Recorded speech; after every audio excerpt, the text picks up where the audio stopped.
నిర్వీర్యం చేసేశారు. Input subsidy ఇచ్చే కార్యక్రమాలు పట్టించుకున్న పరిస్థితుల్లో లేవు.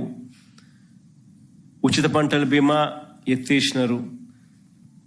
ఏ పంటకు కూడా గిట్టుబాటు ధరలు రాని పరిస్థితిలో రైతు తీవ్రంగా ఈ 16 నెలలు 17 నెలలు చంద్రబాబు నాయుడు గారి పాలనలో నష్టపోయిన పరిస్థితులు మనం చూస్తూ ఉన్నాం. ఇవన్నీ మ్యాన్ మేడ్ కెలామిటీస్.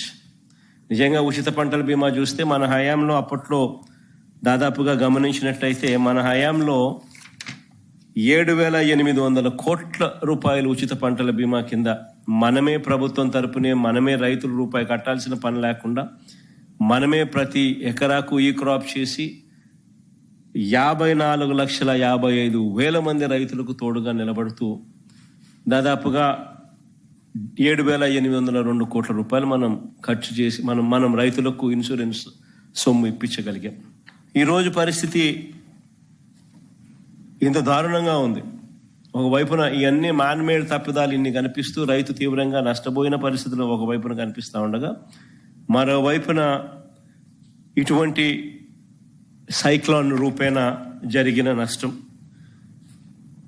ఇలాంటి సైక్లోన్ రూపేణ జరిగిన నష్టాల మధ్య మనం రైతుకు ఎక్కడ తోడుగా ఉండగలుగుతాము అని అంటే, ఎన్యూమరేషన్ అన్నది ప్రభుత్వం చేతులెత్తేసే కార్యక్రమం చేయకుండా ఆ ప్రతి గ్రామంలోనూ కూడా వైఎస్ఆర్సీపీ నష్టం జరిగిన ప్రతి గ్రామంలో కూడా ఎన్యూమరేషన్లో ఏ ఒక్కరికి కూడా నష్టం జరగకోకుండా వాళ్ళ తరపున వాయిస్ ఇవ్వగలగడం, వాళ్ళ తరపున మనం ప్రభుత్వం మీద యుద్ధం చేసైనా సరే వాళ్లకు రైతుల తరపున మనం తోడుగా నిలబడడం, ఇది ఖచ్చితంగా రైతుల తరపున మనం చేయాల్సిన కార్యక్రమం.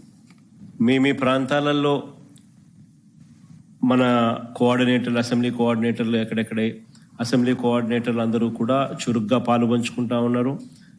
మనం ఇచ్చిన పిలుపు మేరకు, మీరు కోఆర్డినేట్ చేసిన తీరు మేరకు వీరంతా కూడా పలు కార్యక్రమాలలో ఇప్పటికీ అందరూ